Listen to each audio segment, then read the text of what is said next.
एक दिन राजा अकबरले आफ्ना प्रजा सबै इमान्दार छन् कि छैनन् भनेर परीक्षण गर्न चाहेछन्। बीरबलको सल्लाहमा राति दरबारको आँगनमा एउटा ठुलो भाँडो राखियो र सबैलाई आदेश दिइयो, हरेक व्यक्तिले राति कसैले नदेख्ने गरी एक गाग्री दूध ल्याएर यस भाँडोमा हाल्नु है। तर हरेक मानिसले मनै सोच्यो, सबैले त दूध नै हाल्छन्, मैले चाहिँ एक गाग्री पानी हालिदिए भने कसले थाहा पाउँछ र सबैले त्यही सोचे। भोलिपल्ट बिहान अकबर र बीरबलले भाँडो हेर्दा त्यसमा दूधको एक थोप्पा पनि थिएन। पुरै भाँडो पानीले भरिएको थियो। बीरबल मुस्कुराउँदै भने, महाराज, समस्या मानिसले तपाईको आदेश नबुझेको होइन, समस्या सबैले आफ्नो सानो बेइमानीले केही फरक पर्दैन भन्ने सोच्नु हो। यस कथाको सबैभन्दा ठुलो शिक्षा यो हो कि जब हरेक मानिस आफ्नो जिम्मेवारीबाट अलिकति पछि हट्छ, त्यही सानो अलिकतिले अन्ततः पुरै समाजलाई बदलिदिन्छ। अब एकछिन त्यो कथाबाट नेपालतिर फर्कौं। कहिलेकाहीँ मलाई लाग्छ नेपाल पनि त्यही ठुलो भाँडो जस्तै भएको छ।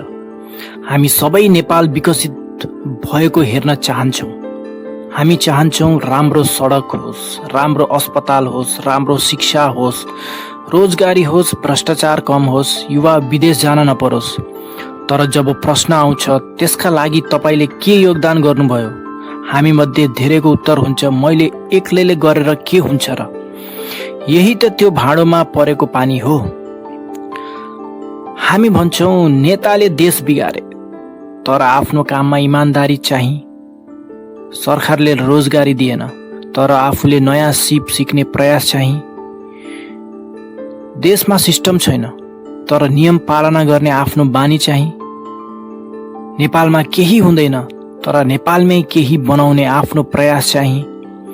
हामी दूध चाहन्छौँ, तर आफ्नो भागको दूध हाल्न चाहिँ अलि गाह्रै मान्छौँ। अझ रोचक कुरा के छ भने हामी सबैलाई लाग्छ मेरो सानो कामले देशमा के फरक पर्छ र। एउटा विद्यार्थीले सोध्छ, म मात्र इमान्दार भएर पढेर के हुन्छ। एउटा कर्मचारीले सोध्छ, म मात्र समयमै काम गरेर के हुन्छ। एउटा व्यापारीले सोध्छ, म मात्र कर तिरेर के हुन्छ। एउटा नागरिकले सोध्छ, म मात्र नियम मानेर पो के हुन्छ।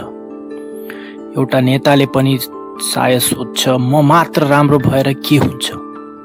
र बिस्तारै सबैले आफ्नो भागको दूध रोक्छन् अनि देशको ठुलो भाँडोमा पानी थपिँदै जान्छ। तर यहाँ कथा अझ गहिरो छ। बीरबलको कथामा कसैलाई दूध हाल्न रोकिएको थिएन। दूध हाल्ने अवसर सबैलाई थियो। समस्या अवसरको थिएन, समस्या सोचको थियो। नेपालसँग पनि सम्भावनाको कमी छैन। हिमाल छन्, जलस्रोत छ, पर्यटन छ, युवा जनशक्ति छ, प्राकृतिक सुन्दरता छ, सृजनशील मानिस छन्। तर सम्भावना मात्र भएर देश विकसित हुँदैन। सम्भावनालाई परिणाममा बदल्न लाखौं मानिसको सानो सानो योगदान चाहिन्छ। हामी प्राय देश परिवर्तन गर्ने कुनै एउटा महान नेता खोजिरहेका हुन्छौँ, तर सायद देश परिवर्तन गर्ने मानिस कुनै एउटा व्यक्ति होइन, हामी सबैको सामूहिक व्यवहार हो। किनकि देश भनेको सिंहदरबारभित्र बसेका केही मानिस मात्र होइन। देश भनेको तपाईको कार्यालय हो, तपाईको विद्यालय हो, तपाईको पसल हो, तपाईको सडक हो, तपाईको परिवार हो र सबैभन्दा पहिले तपाई आफै हो। त्यसैले प्रश्न यो होइन नेपाललाई कसले विकसित बनाउने, प्रश्न त यो हो नेपालको ठुलो भाँडोमा आज मैले के हाल्दैछु। इमान्दारी या मेहनत या सिप या जिम्मेवारी या कर या नियमको सम्मान, वा त्यही एउटा गिलास पानी जसले हामीलाई लाग्छ अरूले दूध हालिहाल्छन् नि। सायद नेपाल गरिब भएर मात्र पछाडि परेको होइन, सायद हामी मध्ये धेरैले आफ्नो सानो योगदानलाई अर्थहीन ठानेर पछाडि परेको पनि हो। किनकि इतिहासमा ठुलो परिवर्तनहरू सधैँ ठुलो कामबाट सुरु भएका हुँदैनन्। कहिलेकाहीँ एउटा मानिसले आफ्नो भागको दुध इमान्दारीपूर्वक भाँडोमा हालिदिएपछि सुरु हुन्छ।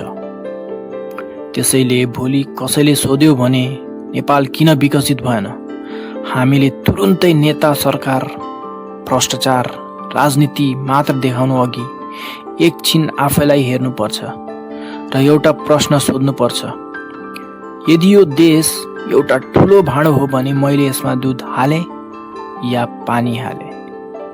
किनकि देशको भाँडो अरू कसैले भरिदिन्छ भनेर हामी सबैले पानी हालिरह्यौं भने एक दिन हामीसँग गुनासो गर्ने दूत पनि बाँकी रहने छैन। म उत्तर बाँड्दिन, सोच्ने लायक प्रश्न छोडेर जाने गर्छु। अर्को भिडियोमा फेरि एउटा नयाँ प्रश्नसहित भेटौँला। तबसम्म आफ्नो मनलाई सुन्न नबिर्सनुहोस्।